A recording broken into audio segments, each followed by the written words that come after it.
The sky turned blood red over Seoul. June stood watching as big screens in the city showed a scary picture. A huge rock from space was coming toward Earth. It was 15 kilometers wide. No weapons or machines could stop it. They had only 18 months left. "How many people can we save?" asked Hannah. Her voice was calm, even though people around them were panicking. She worked as a top engineer in Korea's space program. She knew the answer already but wanted to hear it from her husband. June gripped the rail tightly. "With our ships and escape plans, maybe 1 out of every 100 people, if we're lucky." This hard truth hurt to say. Even with all our new technology, humans never really got ready to leave Earth quickly. The small base on Mars could only hold a few thousand people. There weren't enough spaceships for everyone. That night, while leaders all over the world tried to decide who would get to escape, June couldn't sleep. He walked back and forth in their small home while Hannah worked hard on her computer. "We're looking at this the wrong way," she said suddenly, her eyes lighting up. "We can't save everyone's bodies, but what if we could save their minds?" This wasn't a totally new idea. Scientists had made good progress with brain scanning. They could map a brain fully and store a person's mind as digital information. Some tests had worked, but they didn't have enough equipment to do this for billions of people. "It would take too many years to build all the scanning machines we need," Jun said. "Not if we use technology we already have," Hannah answered.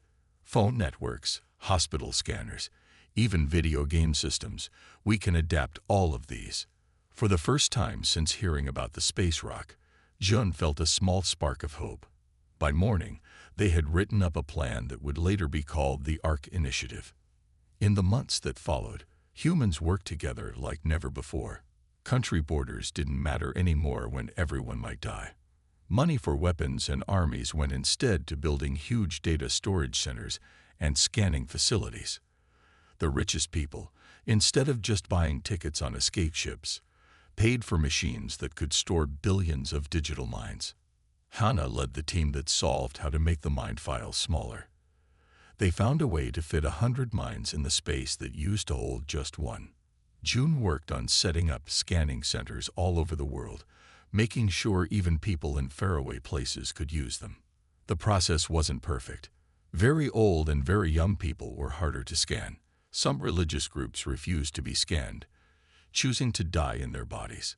Some people rioted because of stories that the scans were destroying souls instead of saving them. But for most people, the Arc Initiative was the only real hope. As time ran out, billions of people went to be scanned. Their minds went into storage while their bodies stayed on the dying Earth. On the last day, as the final escape ships got ready to launch with both living humans and the data banks of saved minds, Jun and Hannah stood alone in the empty scanning room. "Your turn," Jun said softly, pointing to the last scanning pod. Hannah shook her head. "We agreed. You go first." "We've done everything we could," he told her, seeing she was worried. "Now it's up to the others to carry us to the stars." As Hannah started his scan, Jun closed his eyes. It felt strange, like falling asleep but still being aware. His last memory in his body was seeing Hannah's face, strong and beautiful, as she got ready to follow him into the digital world. Then darkness. Then new life. Consciousness returned to Jun like scattered puzzle pieces slowly assembling themselves. First came awareness, then memory, and finally identity. He wasn't breathing, didn't need to, but the instinct remained, a phantom rhythm in a body that no longer existed. "Integration successful," announced a voice he didn't recognize. "Neural pattern stable. Welcome back, Dr. Kim." Jun opened eyes he didn't have and saw through cameras mounted on what appeared to be a ship's bridge. The asteroid impact had occurred 3 years ago, according to the timestamp. Earth was gone, and he was among the first wave of digitized humans to be reactivated. "Where am I?" he asked, his voice emerging from speakers rather than a throat. "You're aboard the colony vessel Seoul," replied Captain Min, one of the rare humans who had escaped Earth in physical form. We've integrated your consciousness into the ship's systems as planned. The explanation was clinical but staggering in its implications. June wasn't merely being housed in a computer. He had become part of the ship itself. He could feel the engines humming, monitor life support systems, and observe the 300 physical humans who lived aboard through countless sensors. "And Hana?" he asked urgently. "Dr. Park Hana." "Still in storage," Min replied. "We're activating essential personnel first. Engineering expertise is priority one for the next phase." The next phase, as June soon learned, was nothing short of revolutionary. The evacuation fleet consisted of 50 ships carrying approximately 15,000 physical humans, all that could be launched before impact. But they also carried the digitized minds of billions, far too many to be reactivated within the limited computational systems available. The solution was as elegant as it was audacious. They would build more ships. Not in the traditional sense of construction, but by converting asteroids into vessels controlled by digitized human minds. "We're calling it the Ghost Fleet," explained Chief Engineer Da, showing June the plans. "Each asteroid will be hollowed out, equipped with propulsion systems and basic manufacturing capabilities. A digitized consciousness, like yours, will control it. No life support needed, minimal power requirements." Within weeks, Jung was transferred to his own vessel, a nickel-iron asteroid roughly 2 kilometers in diameter. The process was disorienting but exhilarating. He could perceive the vacuum of space directly through sensors embedded in the asteroid's surface. His thoughts controlled thrusters that adjusted his orbit with precision no human pilot could match. And he wasn't alone. As more minds were awakened and transferred to their own asteroids, a new kind of community formed. They communicated through tight beam transmissions, sharing discoveries and modifications. Some began carving elaborate designs into their rocky surfaces, art created on a massive scale. 6 months after his awakening, Jun received the transmission he'd been waiting for. Hana had been activated and given her own asteroid vessel, now approaching his position. Their reunion was unlike anything possible for physical humans. As their asteroids maneuvered into proximity, they established a direct connection, sharing thoughts and sensations with an intimacy that transcended physical limitations. "We've become something new," Han observed as they synchronized their orbits. Not human in the traditional sense, but not merely machines either. Together, they joined the growing fleet of asteroid ships accelerating toward the outer solar system. Each carried specialized manufacturing equipment and the digitized minds of thousands more awaiting activation. Some were destined for the Jovian moons, others for Saturn's rings or beyond. "It's not what we planned," Joan admitted, "but perhaps it's better. In our physical forms, we would have struggled to survive for decades before establishing self-sustaining colonies. As we are now," Hana added, "we can explore the entire solar system within a century, and with the resources we'll gather, we can eventually build habitats for those who wish to return to physical form." As the Ghost Fleet dispersed throughout the solar system, humanity entered a new phase of existence, one where the boundaries between life and technology had dissolved, where consciousness flowed through stone and metal with the same vibrancy it once had through flesh and blood. Earth was gone, but humanity endured, scattered among the stars like seeds from a dandelion, carried by the cosmic winds toward an uncertain but boundless future. 5 decades after Earth's destruction, Ben stood at the observation dome of Ganymede Station, gazing at the spectacular view of Jupiter's swirling clouds. Unlike June, Hana, and the first generation of digital pioneers, Ben had never known Earth. He was born analog, a child of the evacuation ships, but had chosen digitization upon reaching adulthood. "Beautiful, isn't it?" asked Suna, materializing beside him in the virtual space they shared. Though they were both digital consciousnesses integrated into the station's systems, they maintained human avatars when interacting with each other and the physical humans who lived in the colony. "Sometimes I wonder if the view was this compelling from Earth," Ben mused. "Different, but equally remarkable according to the archives," Suna replied. She had specialized in preserving Earth's cultural heritage, maintaining vast databases of art, literature, and historical records that would otherwise have been lost. Ganymede Station represented humanity's greatest achievement since the Exodus, a sprawling complex of habitats, research facilities, and manufacturing centers built into the icy moon's surface. It housed 10,000 physical humans and served as the computational hub for over 1 million digital minds. But its most revolutionary feature lay beneath the surface, the Silicon Gardens. The latest batch is ready for harvesting, Ben announced, shifting his attention to the vast underground chambers he supervised. There, in carefully controlled conditions, crystalline structures grew in patterns that mimicked organic processes. Each crystal was, in fact, a specialized computational substrate capable of housing hundreds of human minds. The Silicon Gardens had been Hannah's vision, a solution to the bottleneck that limited how many digitized consciousnesses could be awakened from storage. Traditional computer hardware was difficult to manufacture in space with limited resources, but silicon was abundant, and with the right techniques, it could be coaxed into forming naturally occurring computational structures. As Ben directed the harvesting drones through the garden, he reflected on how far humanity had come. The first generation of digital humans had been limited to existing computer systems and retrofitted asteroids. His generation enjoyed purpose-built habitats where digital and physical humans coexisted, each contributing their unique capabilities to the colony's growth. New transmission from the Titan settlement. Suna informed him. They've successfully established their own silicon garden.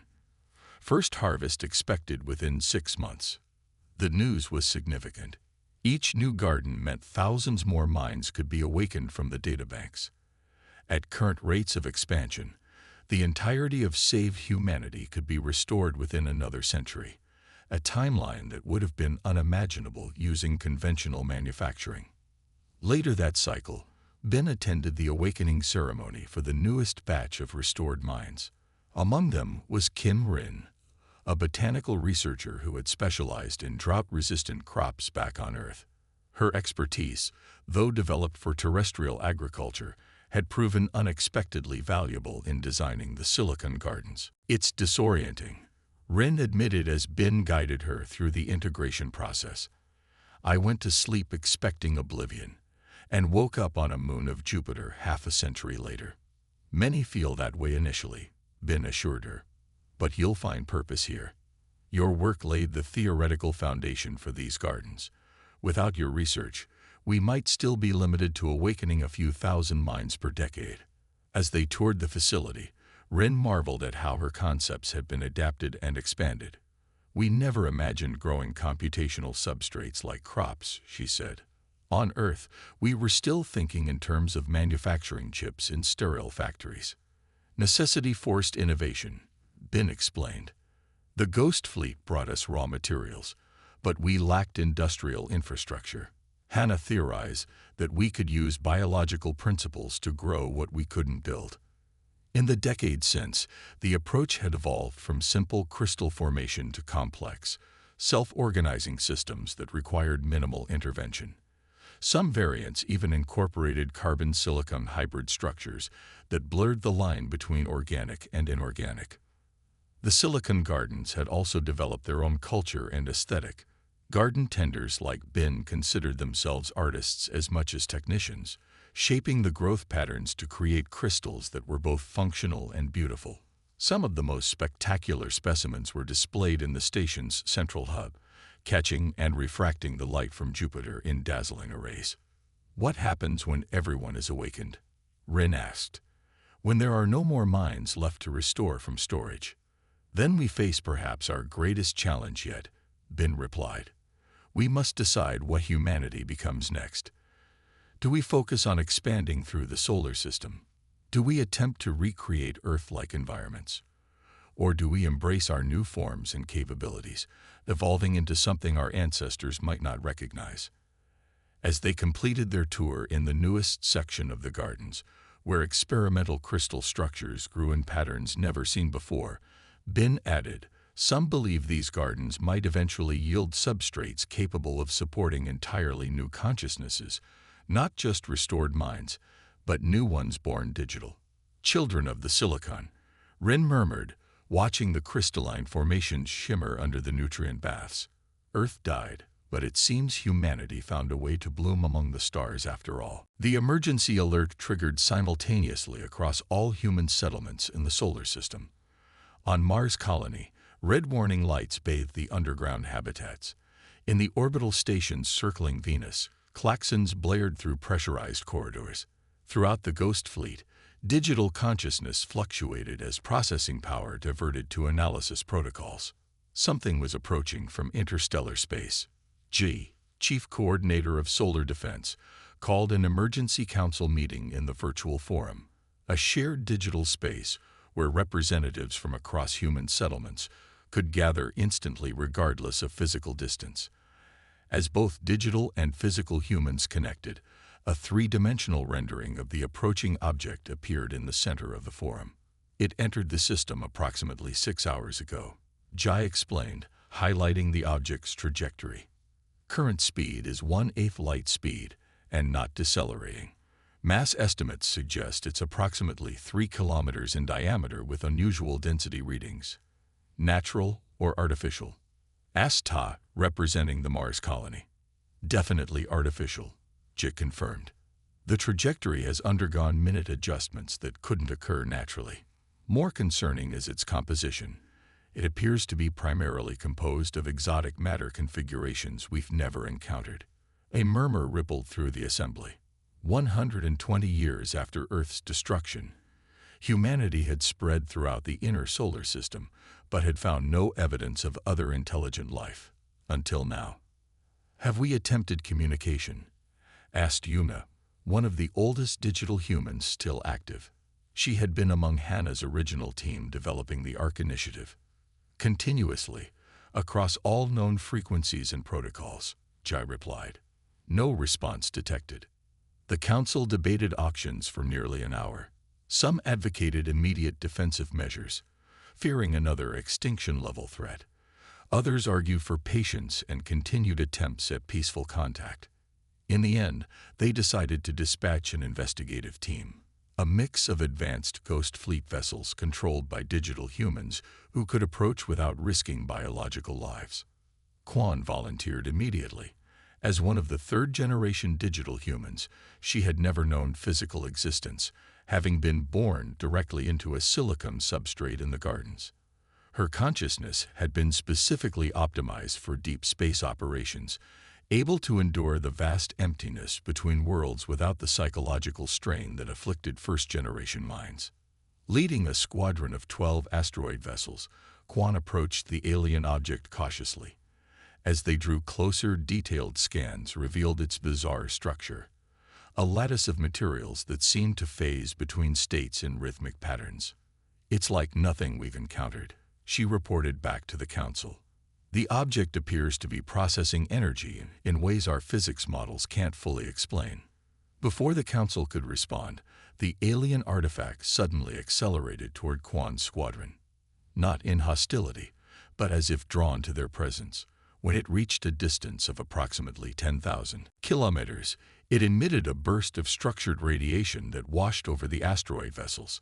Status report, demanded G when communications temporarily dropped. When Quan's transmission resumed, her voice held an unusual quality. We're experiencing something extraordinary. The radiation isn't harmful. It's information.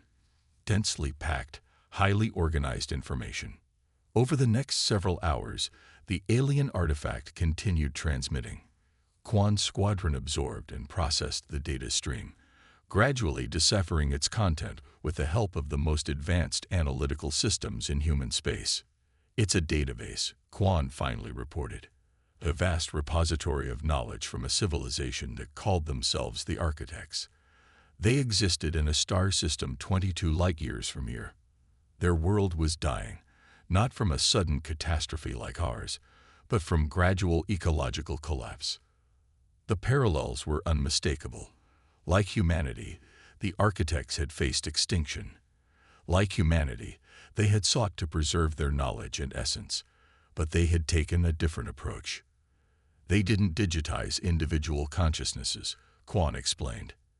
Instead, they created this catalyst.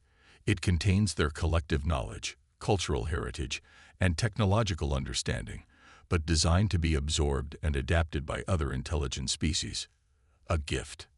Asked Yuna skeptically. More like seeds, Quan replied. They knew they couldn't survive as individuals, so they created something that would allow their civilization's achievements to live on through others.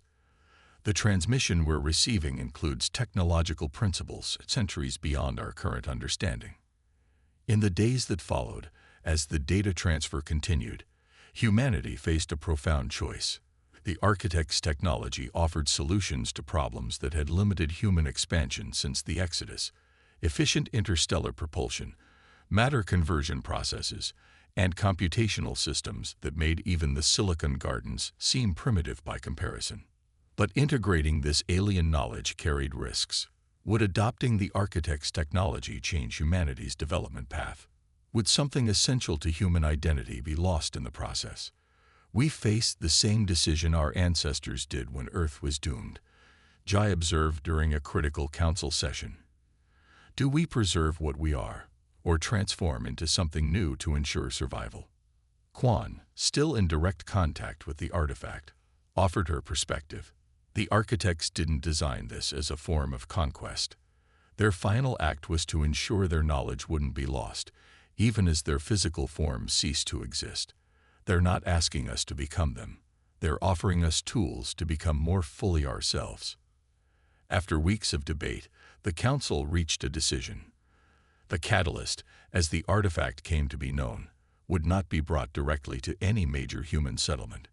Instead, a research station would be established in the outer solar system, where selected teams could carefully study and adapt the architect's knowledge. As humanity absorbed the profound reality that they were not alone in the universe, or at least had not been, a new era of development began. The catalyst became exactly that, an accelerant for human innovation and expansion. Within a decade, the first experimental interstellar vessels were under construction, built with hybrid technologies that merged human ingenuity with architect principles. Earth had died, but in its wake, humanity had not only survived, but now stood on the threshold of the stars, carrying with them the legacy of two worlds that had faced oblivion with creativity and hope. The observation platform aboard the interstellar vessel Nova Horizon offered an unparalleled view of humanity's first extrasolar colony. From orbit, New Seoul appeared as a sprawling network of interconnected domes nestled in a valley between purple-tinged mountains. Rivers of cobalt blue water snaked through the valley, reflecting the light of the system's orange sun. 200 years since Earth's destruction, mused Captain Song, a physical human who commanded the vessel. Would our ancestors recognize what we've become? Beside him stood Eon, or rather, Eon's holographic projection. One of the most advanced digital humans in existence, Eon's consciousness resided primarily in the extensive computational networks of New Seoul, but could project herself anywhere with sufficient receiver technology. They might be surprised, she acknowledged, but I think they would be proud. We've preserved much of what made us human while adapting to challenges they never imagined. The colony of New Seoul, established in the habitable zone of Ta City, represented the culmination of decades of development following the discovery of the catalyst. The architect's technology had revolutionized humanity's capabilities, enabling faster-than-light communication, advanced terraforming, and new substrates for digital consciousness that approached the complexity of the organic brain. But perhaps the most profound change had been social rather than technological. The distinction between physical and digital humans, once a clear dividing line, had blurred into what sociologists now called the dualist culture. Most humans now existed in both states simultaneously. Physical bodies remained on planetary surfaces, while digitized copies of their consciousness operated in computational systems. Rather than choosing between flesh or silicon, humanity had embraced a dual existence. The council meeting will begin shortly, Yun reminded the captain. Your digital aspect is already present in the assembly.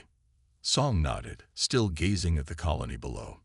His own digital counterpart was indeed participating in discussions about resource allocation for the newly discovered planet in a neighboring system. The connection between his physical and digital selves wasn't continuous. They synchronized periodically, sharing experiences and memories before diverging again to perform different tasks. The dualist approach had emerged as a solution to the limitations of both physical and digital existence. Physical humans could experience the sensory richness of planetary environments, but were constrained by biological needs and vulnerabilities. Digital humans could operate in space without life support and process information at tremendous speeds, but lacked certain aspects of physical experience. By maintaining synchronized versions of themselves in both states, individuals could contribute more effectively to colonial development while experiencing the full spectrum of human existence. I sometimes wonder what June and Hannah would think, Song said as they turned to head to the ship's synchronization chamber. The pioneers of digital humanity had long since transferred their consciousness to the collective archives, their individual identities preserved but no longer active in daily operations. They laid the groundwork for everything we've achieved, Yun replied. When Earth died, they didn't just save human lives. They set us on a path to becoming something greater than we were.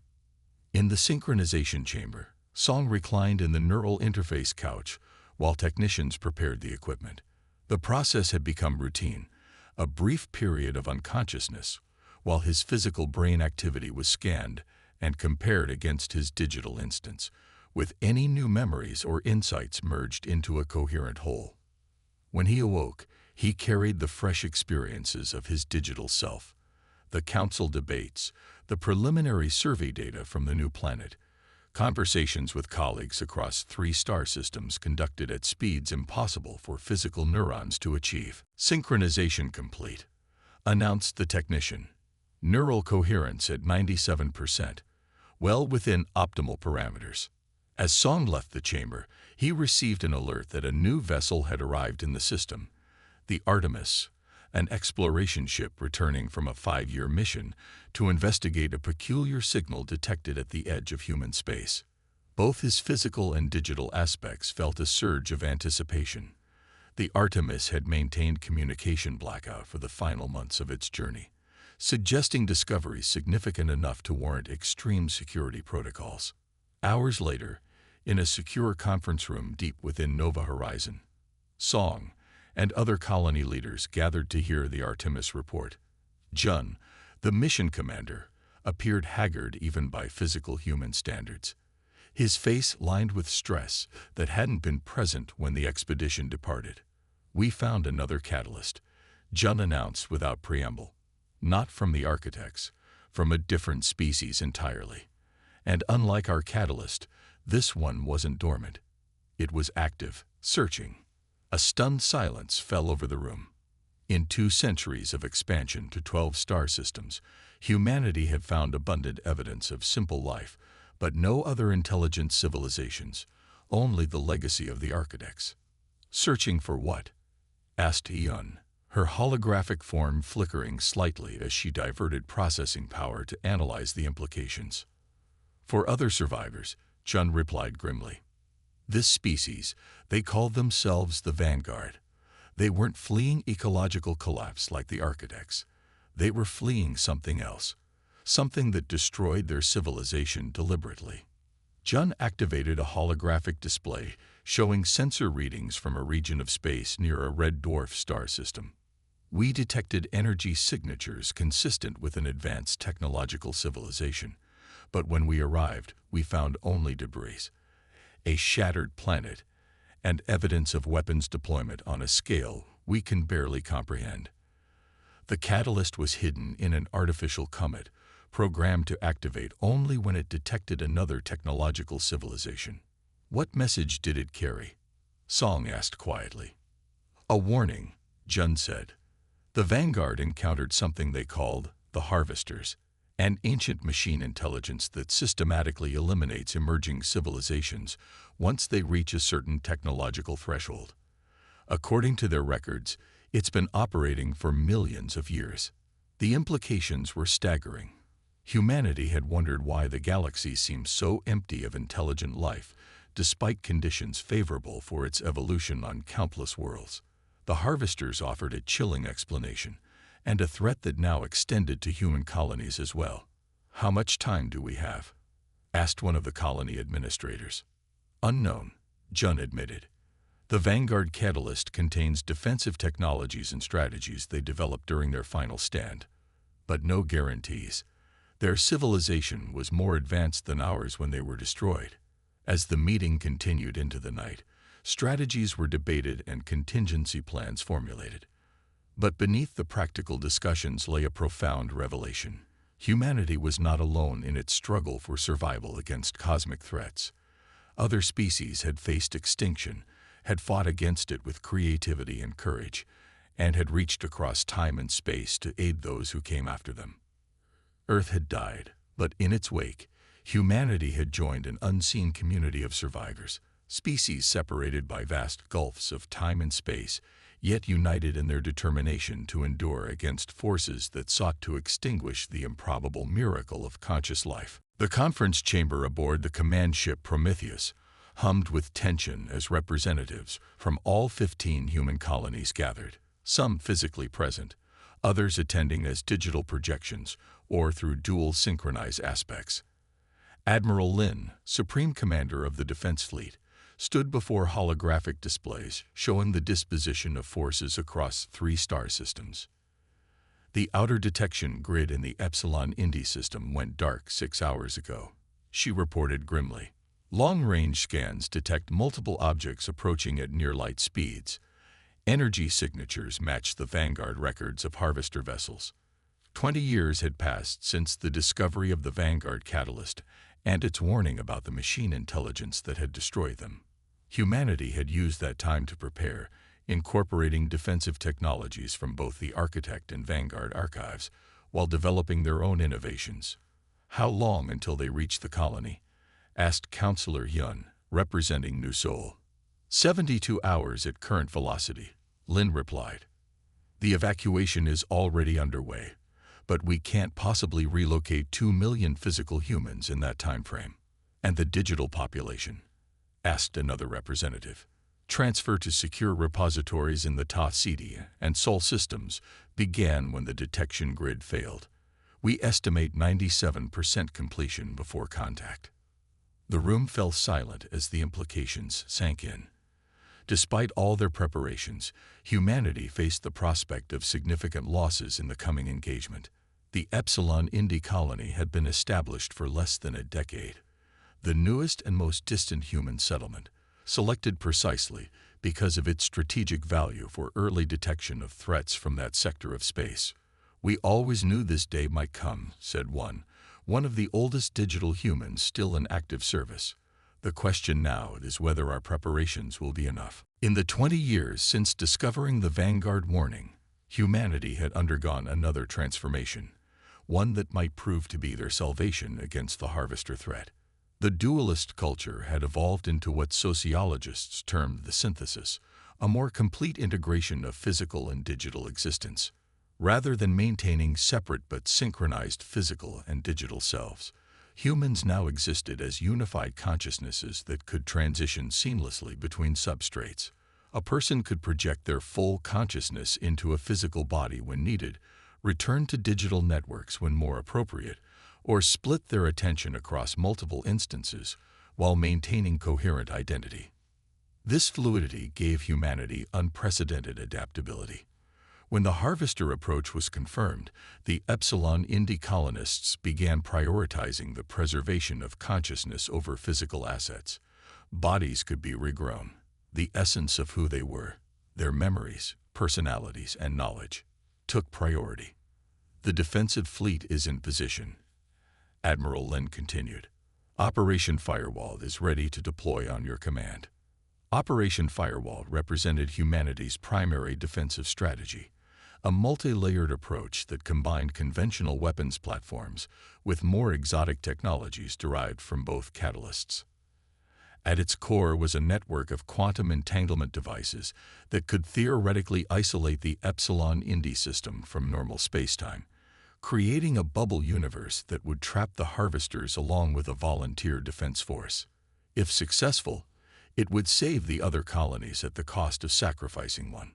The volunteers, all synthesized humans capable of existing primarily in digital form, understood they might never rejoin mainstream human civilization. "The Defense Council has voted," announced Councillor Hyun solemnly. "Operation Firewall is authorized." In the days that followed, humanity witnessed the culmination of 2 centuries of evolution since Earth's destruction.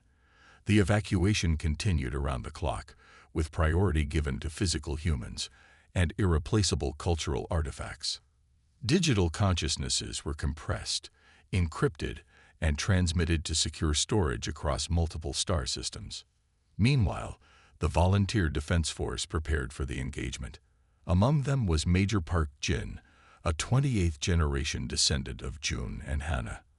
Like many military personnel, Jin existed primarily in digital form, interfacing with specialized combat platforms rather than maintaining a traditional biological body. "Final systems check complete," he reported from the command center of the defense station Aegis. "Quantum isolation grid at 98% charge." Around him, other volunteers made their preparations. Some transferred backup copies of their consciousness to the evacuation ships, insurance against the possibility of permanent death. Others said goodbye to aspects of themselves that would continue in other star systems. When the Harvesters finally arrived, they came in overwhelming numbers. Thousands of crystalline vessels moving in perfect coordination, their hulls absorbing weapons fire without apparent damage.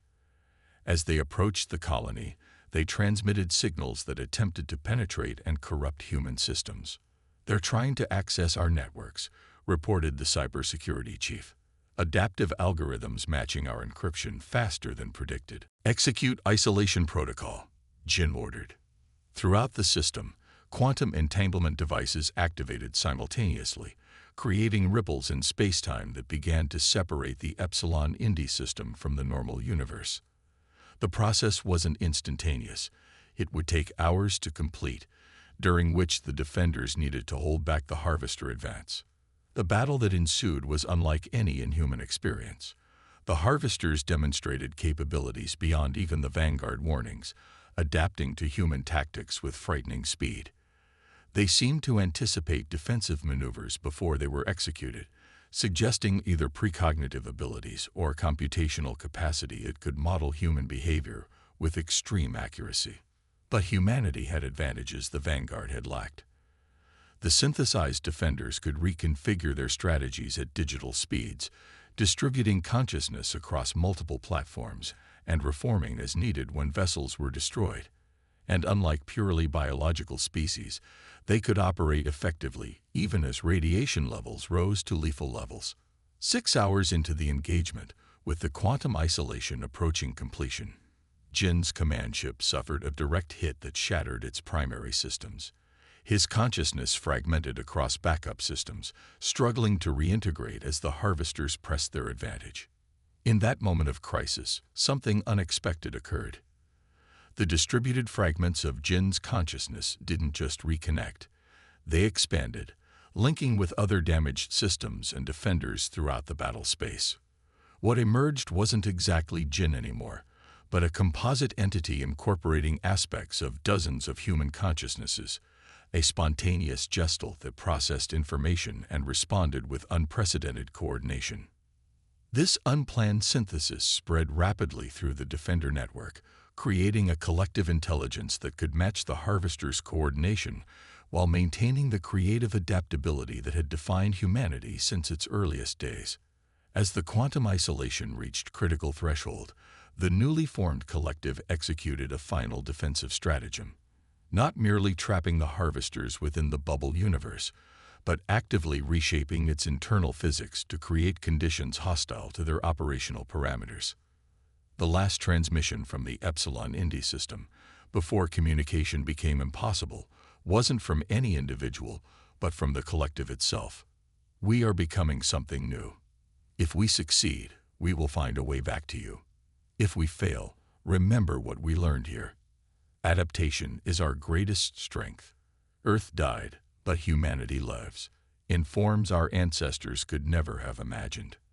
Then silence fell across the quantum divide, leaving the remaining colonies to wonder whether their defenders had succeeded or merely bought them time before the next harvester assault. Yoon stood at the edge of the terraforming zone, watching as specialized bacteria converted the alien soil into something that could eventually support Earth-originated plants. Though physically indistinguishable from a human of the pre-Exodus era, his body contained billions of nanomachines that regulated every biological function and could restructure his tissue as needed. Progress is accelerating, noted his companion Minji, her form temporarily projected from the colony's computational substrate into a physical avatar for the inspection tour. We've reduced the estimated timeline by 30%. 50 years had passed since the Battle of Epsilon Indi and the implementation of Operation Firewall. In that time, humanity had continued to expand cautiously, establishing 5 new colonies and star systems judged to be at lower risk of harvester detection. The colony on HD 40,000, 307 grams, informally called New Earth, was the most ambitious terraforming project to date. The council meeting starts in 20 minutes, Minji reminded him. You'll want to transition soon. Yoon nodded, taking a final look at the transformation occurring across the landscape. Unlike the first-generation colonies with their sealed habitats and life support systems, New Earth was being remade at the molecular level, a process that would take decades but would eventually result in open skies and self-sustaining ecosystems.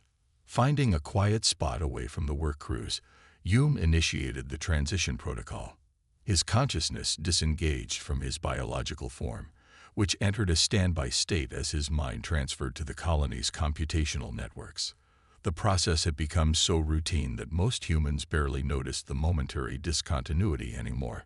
Within the virtual environment of the council chamber, representatives from all 20 human colonies had gathered for the quarterly assessment. The mood was subdued, as it had been for decades, since losing contact with the Epsilon Indi defenders. The Deep Space Monitoring Network has detected an anomaly in Sector 7, announced Security Director Jang without preamble. A spatial distortion similar to theoretical models of a quantum bubble collapse. The chamber erupted in murmurs and rapid data exchanges. 10 years after the return of the emissaries, humanity had spread to 35 star systems. With the knowledge gained from the merged consciousness of humans and former harvesters, faster-than-light travel had become not just possible but common. The once rare and precious technology of the architects now seemed simple compared to what humanity had learned.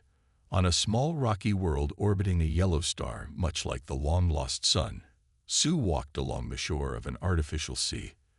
Though it looked like an ordinary beach with waves lapping its sand, both the water and the ground beneath her feet had been created atom by atom using matter conversion technology derived from harvester science. "Beautiful evening," said a voice behind her. Sue turned to see Min approaching, his form shimmering slightly at the edges, the telltale sign of a digital consciousness projected into physical space without using a permanent body. "The sunset programming is particularly good today," Sue agreed. As one of the lead architects of this new world, aptly named Renaissance, she took pride in how realistic the simulated environment had become. Renaissance was unlike any previous human colony. It was neither fully physical nor fully virtual, but something in between, a hybrid space where digital and physical elements merged seamlessly. The trees that lined the shore were real, grown from genetic templates preserved from Earth, but the wind that rustled their leaves was controlled by an algorithmic system designed to create perfect weather patterns. "The awakening begins tomorrow," Min said, his expression solemn. "Are we ready?" Shu nodded, though her stomach tightened with anxiety. The final tests were successful. The integration matrices are stable. The awakening was the culmination of decades of work, a project so ambitious that many had believed it impossible. Tomorrow, They would attempt to revive and integrate the consciousness patterns of an entire extinct species, the architects, whose catalyst had first given humanity the means to reach the stars. Using the combined knowledge of the emissaries and technology developed in the Silicon Gardens, they had created an entirely new substrate, a quantum-entangled crystalline network spanning the entire planet. This network would not merely host the restored architect consciousness, but would allow them to perceive and interact with the physical world in ways that matched their original sensory experience. What if they don't want to come back? Min asked, voicing the doubt that had haunted the project from its inception. Their catalyst wasn't designed to preserve individual identities like our arc. What if what we've reconstructed isn't really them? We can only offer the choice, Sue replied. The recovery algorithms have extracted what we believe to be distinct consciousness patterns from their collective knowledge. We've built bodies that match their original physiology, environments that replicate their homeworld. The rest is up to them. As night fell on Renaissance, final preparations continued in the vast underground complex that housed the quantum network. Sue, as project director, made one last inspection tour before retiring to her quarters. Tomorrow would change everything, not just for humanity, but potentially for all conscious life in the galaxy. The awakening ceremony began at dawn. Representatives from every human colony attended, either in person or through digital projection. The emissaries were present as well, their energy forms shimmering above the central dais where the control systems had been installed. "We gather to honor a promise," began Elder Ta, one of the few remaining humans who had lived on Earth before its destruction. "When our world died, and we faced extinction, we chose to preserve our consciousness rather than accept oblivion. Today, we extend that same chance to those who helped us survive, the architects whose knowledge guided us to the stars." Sue stepped forward to the main control interface. Years of simulation and testing had refined the process, but this was the moment of truth. With a gesture, she activated the quantum network. At first, nothing seemed to happen. The vast crystalline structures beneath their feet glowed softly, but gave no other sign of activity. Then, gradually, patterns began to form in the light. Complex, flowing structures that pulsed with a rhythm reminiscent of a heartbeat. "Contact established," reported one of the technicians. "Consciousness patterns are stabilizing." 10 years after the return of the emissaries, humanity had spread to 35 star systems. With the knowledge gained from the merged consciousness of humans and former harvesters, faster-than-light travel had become not just possible but common.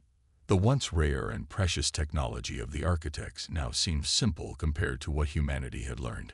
On a small rocky world orbiting a yellow star, much like the long-lost sun, Sue walked along the shore of an artificial sea.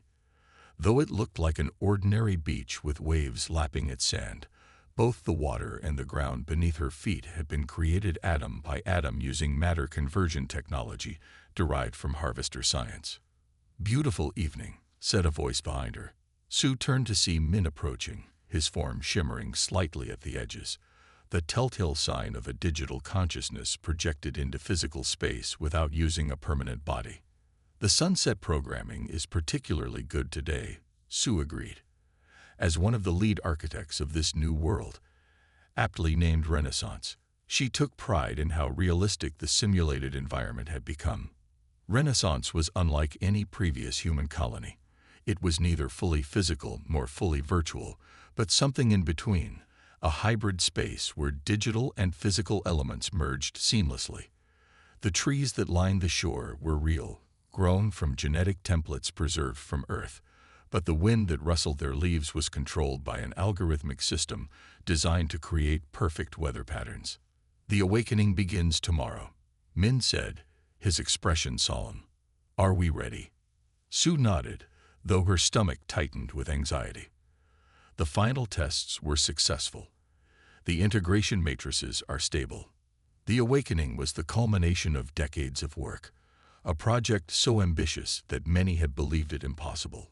Tomorrow, they would attempt to revive and integrate the consciousness patterns of an entire extinct species, the architects, whose catalyst had first given humanity the means to reach the stars. Using the combined knowledge of the emissaries and technology developed in the Silicon Gardens, they had created an entirely new substrate, a quantum-entangled crystalline network spanning the entire planet. This network would not merely host the restored architect consciousness, but would allow them to perceive and interact with the physical world in ways that matched their original sensory experience.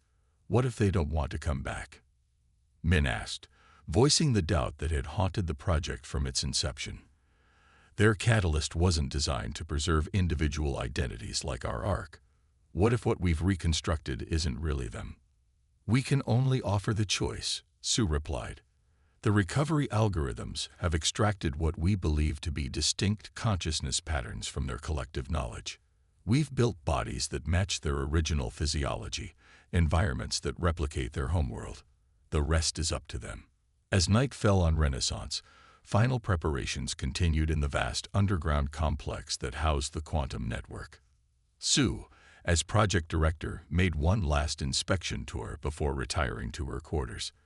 Tomorrow would change everything, not just for humanity, but potentially for all conscious life in the galaxy. The awakening ceremony began at dawn. Representatives from every human colony attended, either in person or through digital projection. The emissaries were present as well, their energy forms shimmering above the central dais where the control systems had been installed. "We gather to honor a promise," began Elder Ta, one of the few remaining humans who had lived on Earth before its destruction. "When our world died and we faced extinction, we chose to preserve our consciousness rather than accept oblivion. Today, we extend that same chance to those who helped us survive, the architects whose knowledge guided us to the stars." Sue stepped forward to the main control interface. Years of simulation and testing had refined the process, but this was the moment of truth. With a gesture, she activated the quantum network. At first, nothing seemed to happen. The vast crystalline structures beneath their feet glowed softly, but gave no other sign of activity. Then, gradually, patterns began to form in the light. Complex, flowing structures that pulsed with a rhythm reminiscent of a heartbeat. "Contact established," reported one of the technicians. "Consciousness patterns are stabilizing." 1,000 years had passed since Earth's destruction. Humanity had spread across the galaxy, establishing thousands of colonies spanning 3 spiral arms. The distinction between digital and physical existence had long since blurred into irrelevance. Most beings now existed in multiple states simultaneously. Physical bodies on countless worlds, digital minds in vast networks, and quantum patterns woven into the fabric of space-time itself. On a small blue-green planet orbiting a stable yellow star, Jay stood atop a hill overlooking a valley filled with monuments. Unlike most humans of this era, he had chosen to spend this day in a fully physical form, feeling the wind on his skin and the soil beneath his feet. "It's been a long time since I've seen you like this," said Mina, materializing beside him.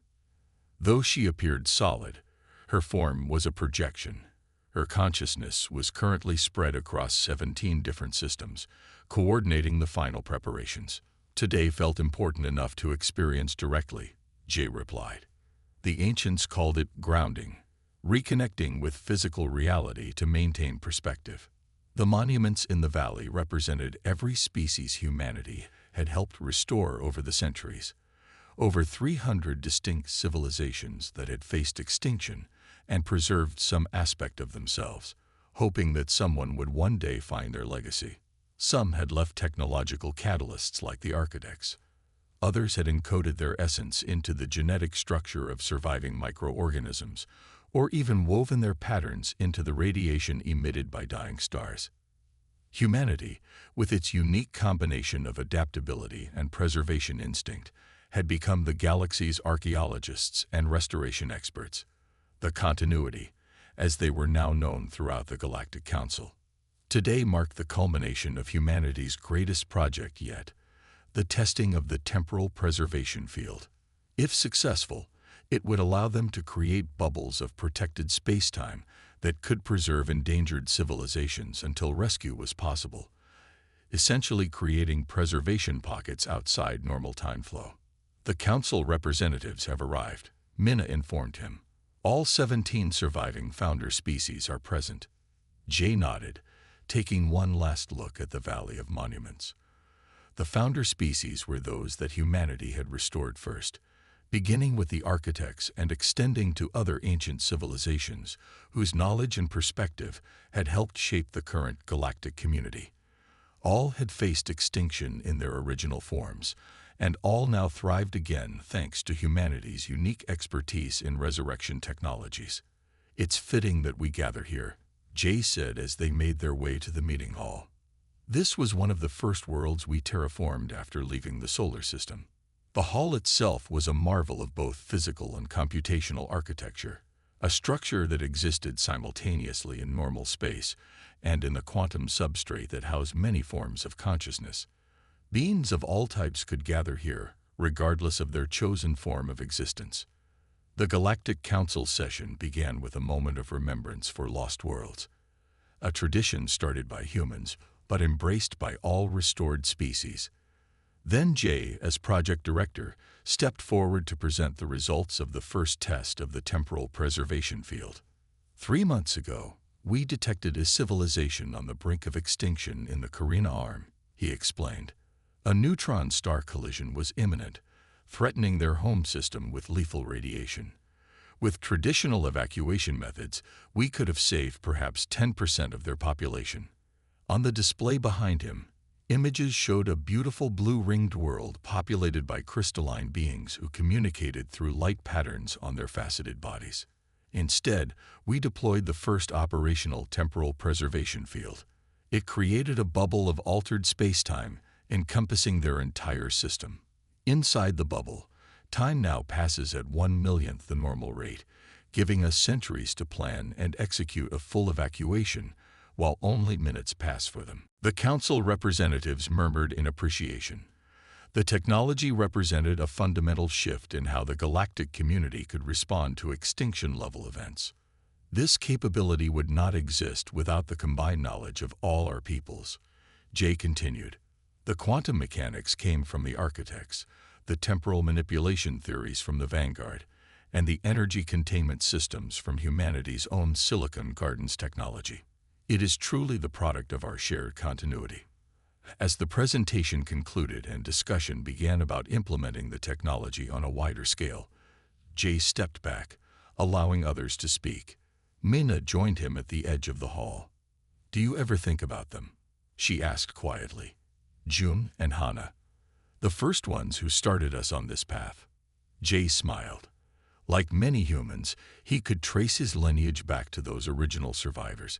Not genetically, since most humans now created their offspring through direct consciousness patterns rather than biological reproduction, but in a more meaningful sense of inherited purpose. "I think they would be proud," he said. "When Earth died, they didn't just save humanity. They created something new, something that could not only survive, but help others survive as well." As the council session continued, reports came in from across the galaxy. New discoveries of lost species, successful restorations of ancient civilizations, and emerging forms of consciousness that defied traditional classification. The work of the continuity was endless, each success building on the last in an unbroken chain stretching back to humanity's own near extinction. Later, as the twin moons rose over the Valley of Monuments, Jay walked alone among the memorials. He stopped at the simplest one, a small blue sphere representing Earth, humanity's lost cradle. Unlike the other monuments, this one contained no consciousness patterns or restored individuals. Earth itself had never been recovered or reconstructed by deliberate choice. It remained as a memory, a reminder of where they had begun. Reaching out, Jay touched the smooth surface of the monument. In that moment, through the vast quantum network that connected all human consciousness across the galaxy, he felt the presence of countless others doing the same, participating in this small ritual of remembrance from planets and space habitats, from digital realms and quantum states. "Earth died first," he whispered, repeating the ancient phrase that had become both memorial and mission statement. Then we got creative. Above him, the stars shone with new meaning, not just distant suns, but homes to countless civilizations that might have been lost forever. Some had been saved directly. Others had been restored from the fragments they had managed to preserve. All were now part of a greater community that spanned the galaxy, united not by common biology or even similar thought patterns, but by the shared experience of having faced extinction and overcome it. Humanity had not merely survived the death of Earth.